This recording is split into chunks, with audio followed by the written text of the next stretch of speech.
नमस्कार, मैं डॉक्टर रजनीश कुमार आप सभी का एक बार फिर से हार्दिक स्वागत करता हूं। आज के वीडियो लेक्चर में हम बात करेंगे यूजीसी नेट जून 2024 और आगे आने वाली अनेक परीक्षाओं के दृष्टिकोण से एक बहुत ही महत्वपूर्ण प्रैक्टिस सेट के ऊपर, जो कि यूजीसी नेट यूनिट 1 हिंदी भाषा और उसका विकास पर आधारित है, जिसमें कि हम विश्व की भाषाओं में हिंदी की क्या स्थिति रही है, साथ में इसी बहाने हम विश्व भाषा परिवारों पर भी बातचीत करेंगे, प्रश्नों को देखेंगे और उनके उत्तरों को देखेंगे। हालांकि इसके पहले ही हमने विश्व भाषा परिवार को ध्यान में रखते हुए सब्जेक्टिव तौर पर एक वीडियो लेक्चर तैयार किया था। उम्मीद है कि जो भी विद्यार्थी लंबे समय से इस चैनल से जुड़े होंगे वे जरूर यूजीसी नेट यूनिट 1 में प्लेलिस्ट में जाकर उस वीडियो को देखे होंगे। जो विद्यार्थी अभी नए रूप में जुड़े हैं, हाल फिलहाल में जुड़े हैं, तो उनके लिए उस वीडियो का लिंक मैं डिस्क्रिप्शन बॉक्स में डाल दूंगा, वहां से आप जाकर देख सकते हैं। क्योंकि आप पिछले साल के क्वेश्चन पेपर को देखेंगे तो विश्व भाषा परिवार से 3-4 क्वेश्चन आए हुए हैं। तो हमारी कोशिश हमेशा होती है कि हम हर एंगल से देखने की कोशिश करें, ताकि हमारी तैयारी कहीं अधूरी न रहे, फिर आगे ये सिलसिला आगे जारी रहेगा। तो चलते हैं, बात करते हैं प्रश्नों के ऊपर। पहला प्रश्न आप देख रहे हैं, जो कि नए पैटर्न पर हमने बनाने का प्रयास किया है। सवाल पूछा गया है, विश्व भाषा परिवारों के तुलनात्मक अध्ययन का आधार है। ऑप्शन दिया गया है ध्वनि, शब्द रचना, रूप रचना, वाक्य रचना, और पूछा गया कि सही कूट का चयन कीजिए। तो विश्व भाषा परिवारों के तुलनात्मक अध्ययन का आधार क्या हो सकता है? हमने विकल्पों को पढ़ दिया है और यहाँ पर कूट दिए गए हैं कि 1 और 2, 2 और 3, 3 और 4, 1, 2, 3 और 4। तो आप यहाँ पर इन विकल्पों को देखना शुरू कर दिए होंगे और अपने दिमाग को दौड़ाना शुरू कर चुके होंगे कि आखिरकार इसमें सही कूट कौन सा हो सकता है। तो इसका जो सही जवाब है यहाँ पर ऑप्शन चौथा है। विश्व भाषा परिवारों के तुलनात्मक अध्ययन को जब हम करने जाते हैं तो उसके आधारों में है ध्वनि, शब्द रचना, रूप रचना और वाक्य रचना। मान लीजिए आगे एग्जाम में जब आप बैठने जाएंगे तो हो सकता है कि कुछ इसमें से ऑप्शन इधर उधर करके यहाँ पर कूट को चेंज कर दिया जाए, लेकिन एक बार आप समझ गए कि विश्व भाषा परिवारों के तुलनात्मक अध्ययन का आधार यही 4 पॉइंट है, ध्वनि है, शब्द है, रूप है और वाक्य है। तो कैसे भी घुमाकर सवाल पूछा जाएगा, भले अलग अलग तरीके से पूछा जाएगा, आप वहां पर आराम से उत्तर दे पाएंगे। तो यही कोशिश है। चलते हैं, बात करते हैं अगले क्वेश्चन के ऊपर। अगला प्रश्न पूछा गया कि विश्व भाषा परिवारों की संख्या है। ऑप्शन दिया गया है 10, 11, 12, 13। तो विश्व भाषा परिवारों की कुल संख्या कितनी है? सही जवाब है ऑप्शन चौथा, 13 विश्व भाषा परिवारों की चर्चा की जाती है। हालांकि आप विकिपीडिया इत्यादि पर देखेंगे तो वहां पर 10 भाषा परिवारों की चर्चा की गई, लेकिन जहां से हमने इस प्रश्न को बनाया है वो हमने मूल किताब से बनाया हुआ है। मूल किताब का नाम है हिंदी भाषा का इतिहास। आपके दिमाग में आ रहा होगा कि आखिरकार ये किताब किसकी है, तो ये किताब है भोलानाथ तिवारी की। ठीक है, क्योंकि जब भी विवाद की स्थिति होती है तो इन मूल किताबों को ही साक्ष्य के तौर पर दिया जाता है। विकिपीडिया में समय समय पर संशोधन इत्यादि होते हैं, तो मैं बहुत ज्यादा उसको विश्वसनीय नहीं मानता हूं। हाँ, क्षणिक रूप में अगर कोई तथ्य आपको खोजना है तो सहारा ले सकते हैं, लेकिन जब आप विधिवत रूप से पढ़ रहे हैं तो मूल किताबों को जरूर ध्यान में रखिए। तो जब आप हिंदी भाषा का इतिहास भोलानाथ तिवारी की किताब को देखेंगे तो उन्होंने कुल 13 भाषा परिवारों का जिक्र किया है। तो सही जवाब हो गया ऑप्शन चौथा। आगे बात करते हैं, अगला जो प्रश्न है पूछा गया कि द्रविड़ भाषा परिवार से संबंधित भाषा के संदर्भ में सही कूट का चयन कीजिए। अब द्रविड़ भाषा परिवार में ऑप्शन दिया गया है कि तमिल है, तेलुगु है, मराठी है, गुजराती है, और सही कूट हमें चुनना है। कूट दिया गया है 1 और 2, 2 और 3, 3 और 4, 2 और 4। तो इसमें हमें बताना है कि आखिरकार कौन सा कूट है जो कि द्रविड़ भाषा परिवार से जुड़ा हुआ है। तो इसमें आप देख रहे हैं कि तमिल द्रविड़ भाषा परिवार से है, तेलुगु द्रविड़ भाषा परिवार से है, यानी साउथ इंडिया की जो भी भाषाएं हैं वो द्रविड़ भाषा परिवार के अंतर्गत हैं। तमिल है, तेलुगु है, मलयालम है, कन्नड़ है। इसमें मराठी और गुजराती जो दिया गया है ये द्रविड़ भाषा परिवार के अंतर्गत नहीं आती है। तो जहां भी 3 और 4 दिया गया वो ऑप्शन क्या हो गया, अपने आप ही यहाँ गलत हो गया। सही जवाब हो गया ऑप्शन पहला। ठीक है, यानी कि पहला और दूसरा जो यहाँ विकल्प दिया गया है वो द्रविड़ भाषा परिवार से संबंधित है। आगे बात करते हैं, अगला जो प्रश्न है थोड़ा सा नया है। पूछा गया कि निम्नलिखित में से सुमेलित नहीं है। ऑप्शन दिया गया कुई उड़ीसा, माल्टो बंगाल, तुलु कुर्ग बंबई की सीमा, कुलामी बिहार। तो इसमें हमें बताना है कि सही कूट कौन सा है। तो जब आप इस प्रश्न को समझेंगे तभी आप इसका सही से जवाब दे पाएंगे। यहाँ पर दिया गया कुई जो है उड़ीसा में बोली जाने वाली बोली है, माल्टो का संबंध बंगाल से है, तुलु का संबंध कुर्ग बंबई की सीमा से है, और कोलामी जो यहाँ पर दिया गया है ये है ये गलत है। इसमें इसका जो संबंध है वो है पश्चिमी बरार जो कि महाराष्ट्र से जुड़ा हुआ है। ठीक है, तो इसमें देखिए कूट आपने पढ़ लिया होगा कि कौन इसमें हो सकता है, सुमेलित नहीं है। आपको दो तरफा ध्यान देना है, एक तो कूट के तरफ ध्यान देना है, दूसरा यहाँ पर भी देना है कि नहीं पूछा गया है। ठीक है, तो सही जवाब हो गया केवल 4।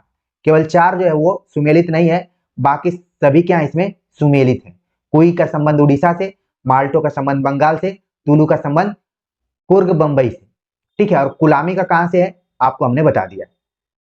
अगला प्रश्न है कि निम्नलिखित में से कौन सा परिवार वाक्य तथा स्वर अनुरूपता की दृष्टि से यूराल अल्टाई से मिलता जुलता है।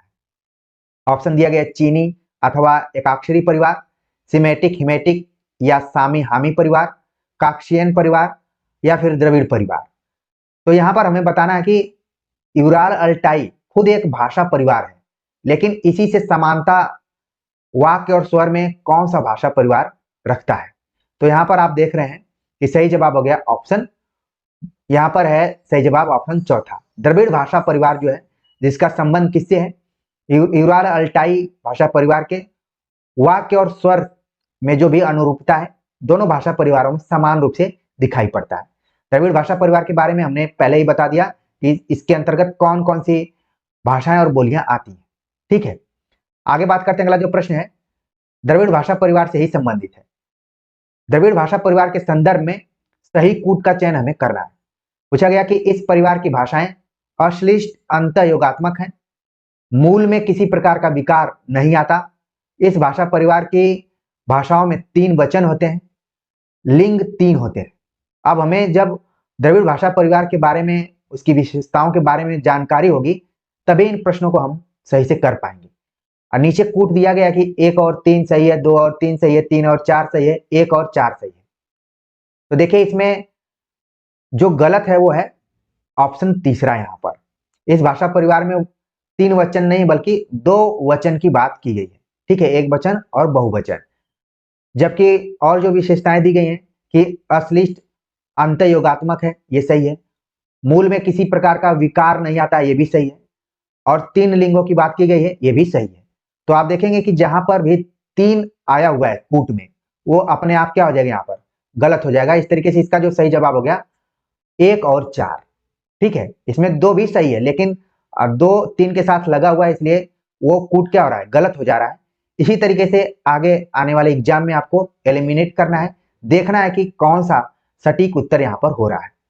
चलते हैं आगे बात करते हैं। अगला जो प्रश्न है पूछा गया कि गारो, बोडो, नागा, नेवारी आदि भाषाएं भारतीय सीमा के आसपास बोली जाती हैं, इनका संबंध किस भाषा परिवार से है। ऑप्शन दिया गया द्रविड़ भाषा परिवार, चीनी अथवा एकाक्षरी परिवार, सिमेटिक हिमेटिक सामी हामी परिवार, यूराल अल्टाइक परिवार। तो ये सभी विश्व भाषा परिवारों के नाम हैं। हमें बताना है कि गारो, बोडो, नागा। आपने गारो खासी जयंतिया का नाम जरूर पढ़ा होगा, अगर भूगोल आप पढ़े होंगे, तैयारी किए होंगे तो इसका जिक्र किया जाता है, नागा का भी जिक्र किया जाता है। तो आपके दिमाग में थोड़ा बहुत जो हमने संकेत किया है उसका उत्तर आना शुरू हो गया होगा, यानी कि हम बात कर रहे हैं नॉर्थ ईस्ट साइड की। ठीक है, तो इसका जो सही जवाब हो गया ऑप्शन दूसरा है कि चीनी अथवा एकाक्षरी परिवार से संबंध है गारो, बोडो और नागा का, साथ में नेवारी का भी। इसको आगे के लिए आप जरूर ध्यान में रखें। और देखिए इस प्रश्न को आप चाहें तो बिना पढ़े भी हल कर सकते थे, बस आप उस भूगोल के तथ्य को ध्यान में रखेंगे। तो चलते हैं आगे बात करते हैं। अगला जो प्रश्न है पूछा गया कि अरबी भाषा का संबंध किस भाषा परिवार से है। अरबी का प्रयोग हम अपने जीवन में करते हैं, लेकिन यहाँ पर अरबी, फारसी, पुर्तगाली और अंग्रेजी ऐसे ये जो शब्द हैं हिंदी शब्द भंडार में घुल मिल गए हैं कि हमें पता ही नहीं चलता है कि कौन किस भाषा का है। बस परीक्षाओं के लिए हम कुछ एक्स्ट्रा मेहनत करते हैं, परीक्षाओं के बाद भूल जाते हैं कि कौन किस भाषा परिवार से जुड़ा हुआ है। तो इसीलिए इस प्रश्न को बनाया गया है जब आप यूजीसी नेट के पिछले साल के क्वेश्चन पेपर को देखेंगे तो यहाँ से सवाल पूछा गया है। अरबी को हमने थोड़ा सा चेंज कर दिया है क्वेश्चन को।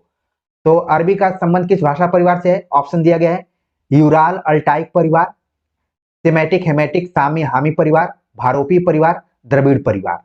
तो इसका जो यहाँ पर सही जवाब है ऑप्शन दूसरा है कि सामी हामी परिवार से संबंध है अरबी भाषा का। ठीक है, आगे बात करते हैं। अगला जो प्रश्न है पूछा गया कि निम्नलिखित में से अरबी का प्रभाव किस पर नहीं है? तुर्की, फारसी, चीनी, तमिल। सही कूट का चयन कीजिए। तो अरबी भाषा का एक से अधिक भाषाओं पर प्रभाव रहा है, उसमें से हमें बताना है कि किसके ऊपर उसका प्रभाव नहीं है। तो यहाँ पर जो भी कूट दिए गए आप अपने हिसाब से कूट को जरूर जल्दी जल्दी पढ़ लीजिए। 1 और 2, 2 और 3, 1 और 3, 3 और 4। तो देखिए अरबी का प्रभाव किस पे है? तुर्की पर है, फारसी पर है, लेकिन चीनी और तमिल पर इसका प्रभाव नहीं है। अगर यहीं पर हिंदी की बात होती या फिर अंग्रेजी की बात होती या फिर स्पेनिश की बात होती तो इन सब के ऊपर अरबी का प्रभाव है, लेकिन चीनी और तमिल पर नहीं। तो जहां भी 3 और 4 है वो तो ऑप्शन अपने आप क्या हो गया? गलत हो गया यहाँ पर। तो इस तरीके से इसका जो सही जवाब हो गया तुर्की और फारसी, यानी कि पहला ऑप्शन यहाँ पर सही हो गया। ठीक है, चलते हैं आगे बात करते हैं। अगला जो प्रश्न है पूछा गया कि चाकू, कैंची, तमगा, तोप आदि शब्द किस भाषा के हैं? आपके दिमाग में आना चाहिए कि इन्हीं शब्दों का प्रयोग हमने क्यों किया है और क्यों मैंने पूछा है कि ये किस भाषा के शब्द है। क्योंकि कई बार जब पेपर बनाए जाते हैं मूल किताबों से तो हूबहू उन्हीं को उठाकर प्रश्न के तौर पर पूछ लिया जाता है, और हम मूल किताबों को तो पढ़ते नहीं, इधर उधर की किताबों को पढ़ते हैं। जब प्रश्न एग्जाम में आते हैं तो हम घबराना शुरू कर देते हैं, हड़बड़ा से जाते हैं कि आखिरकार ये किस भाषा के शब्द हैं। लेकिन ये एक ऐसा चैनल है जिसके माध्यम से आपको हर एंगल से आपके दिमाग को खींचने का प्रयास किया जाता है कि आपका दिमाग बढ़े। तो चाकू, कैंची, तमगा, तोप किस भाषा के शब्द हैं? ऑप्शन दिया गया है अंग्रेजी, तुर्की, पुर्तगाली या फिर हिंदी। तो सही जवाब है इसका ऑप्शन दूसरा, तुर्की भाषा के सब शब्द हैं। इनको आप आगे के लिए भी ध्यान में रखिए क्योंकि ये ऐसे शब्द हैं जो कि हमारे दैनिक जीवन में काम में आते हैं। चाकू का काम हो गया, आप किचन में जाएंगे, कैंची का भी काम आ जाता है। ठीक है, तोप का काम कम ही आता है लेकिन याद रखिए इसको। ठीक है, तमगा कई बार लोग बोलते हैं कि ये तमगा कई बार उपलब्धियों से जोड़ा जाता है इसको। ठीक है, तो खैर आप ध्यान में रखिए कि किस भाषा के शब्द हैं। अगला प्रश्न है कि संथाली पूर्वी बिहार तथा पश्चिमी बंगाल, मुंडारी पश्चिमी बंगाल, उड़ीसा, मध्य प्रदेश, तमिलनाडु तथा भूमिज आदि भाषाओं का संबंध किस परिवार से है?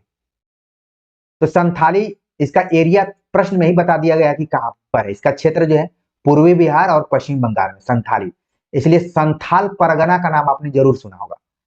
मुंडारी का संबंध कहां से? पश्चिमी बंगाल और उड़ीसा, मध्य प्रदेश, तमिलनाडु तक इसका पूरा फैला हुआ है मुंडारी का। और भूमिज, इन सभी भाषाओं का संबंध किस परिवार से है? ऑप्शन दिया गया है द्रविड़ भाषा परिवार, ऑस्ट्रो एशियाटिक परिवार, बांटू परिवार या फिर भारोपीय परिवार। तो आप अपना दिमाग दौड़ाना शुरू कर चुके होंगे और इस प्रश्न के माध्यम से जहां मैं चाहता हूं कि सही जवाब तो बताऊं ही, साथ में अन्य तथ्यों को भी आप ध्यान में रखें ताकि आगे एग्जाम हॉल में जब आप बैठें, आपको क्वेश्चन पेपर मिले तो आपका चेहरा खिल जाए, आपको लगे कि हाँ हमने कहीं पढ़ाई की थी और ये सारी चीजें बताई गई थी। तो संथाली, मुंडारी और भूमिज का संबंध किससे? सही जवाब है ऑप्शन दूसरा, ऑस्ट्रो एशियाटिक परिवार। वैसे आपको लगेगा कि इसमें द्रविड़ भाषा परिवार हो सकता है, ठीक है, लेकिन आपको ध्यान में रखना है ऑस्ट्रो एशियाटिक परिवार ऐसा है जिससे कि इन सभी का संबंध है। इस परिवार को आग्नेय परिवार के नाम से भी जाना जाता है, ये भी एक तथ्य, आप इसको जरूर ध्यान में रखिए। ठीक है, और इसी में एक और बोली आती है जिसको हम बोलते हैं मुंडा परिवार। ठीक है, मुंडा भाषाएं जो हैं खासतौर से जो झारखंड में बोली जाती हैं, और आपने कई लोगों का नाम भी सुना होगा जैसे अर्जुन मुंडा। तो मुंडा शब्द जो भी है या फिर भाषा है या बोली है, उसका भी संबंध किससे है? ऑस्ट्रो एशियाटिक परिवार से। तो इसको भी आप जरूर ध्यान में रखिए। अगला प्रश्न है कि विश्व का सबसे बड़ा भाषा परिवार कौन सा है? ऑप्शन दिया गया यूराल अल्टाइक परिवार, अमेरिकी परिवार, भारोपी परिवार, ऑस्ट्रो एशियाटिक परिवार। तो कौन सा ऐसा परिवार है जो कि विश्व का सबसे बड़ा परिवार है भाषा के दृष्टिकोण से? तो सही जवाब हो गया ऑप्शन तीसरा, भारोपीय परिवार, जो क्षेत्रफल के दृष्टिकोण से, जनसंख्या के दृष्टिकोण से और बोलने के दृष्टिकोण से सबसे बड़ा भाषा परिवार। आप अपने दिमाग में जरूर रखिए, क्षेत्र के दृष्टिकोण से, भाषा के दृष्टिकोण से और बोलने के दृष्टिकोण से, तीनों दृष्टियों से सबसे बड़ा परिवार है तो है भारोपीय परिवार। और संयोग की बात यह है कि हम जिस भाषा भाषी क्षेत्र से जुड़े हुए हैं हिंदी, उसका भी संबंध भारोपीय परिवार से।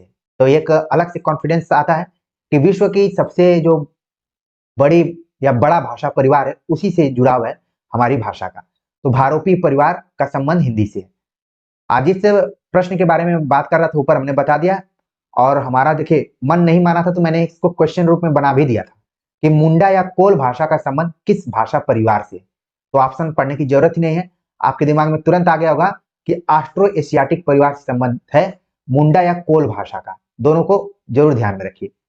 अगला प्रश्न है कि कौन सा भाषा परिवार केतुम और सतम दो भाषाओं में विभक्त है। ऑप्शन दिया गया है ऑस्ट्रो एशियाटिक परिवार, भारोपीय परिवार, द्रविड़ भाषा परिवार, अमेरिकी परिवार। तो कौन सा ऐसा परिवार है जो कि दो शाखाओं में बटा हुआ है, केतुम और सतम। ठीक है, तो इसका देखिए सही जवाब है ऑप्शन दूसरा, भारोपीय परिवार है जो कि केतुम और सतम में बटा हुआ है। ठीक है, इसको ध्यान में रखिए और यही सबसे बड़ा भाषा परिवार भी है। आगे बात करते हैं, अगला जो प्रश्न है कि हिंदी के संदर्भ में सही कूट का चयन कीजिए। भारोपीय परिवार, सतम शाखा, आधुनिक भारतीय आर्य भाषा, संस्कृत का शब्द। तो कौन सा ऐसा कूट है जो कि इसमें सही है।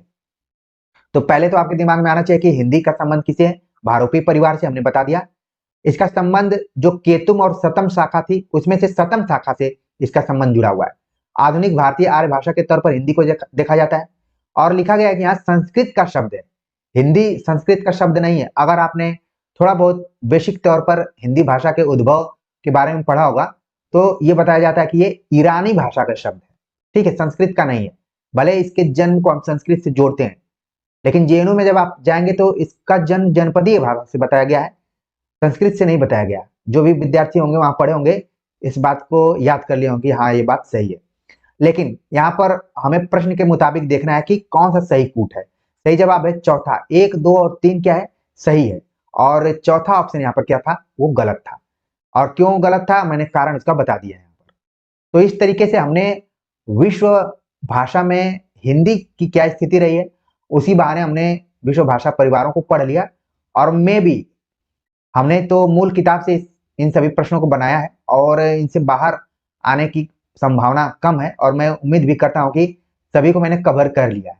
ठीक है, इसी बहाने आपने एक बार अपने दिमाग को दौड़ा तो लिया, फिर आगे ये सिलसिला जारी रहेगा। और जो मैंने सब्जेक्टिव वीडियो लेक्चर का लिंक बताया था उसको मैंने इसमें डाल दिया है, आप जाकर देख सकते हैं। ठीक है, और आप कमेंट्स करेंगे कि आज की ये जो प्रश्नोत्तरी रही वो कैसी आपको लगी। मिलते हैं एक नए टॉपिक के साथ, तब तक के लिए नमस्कार।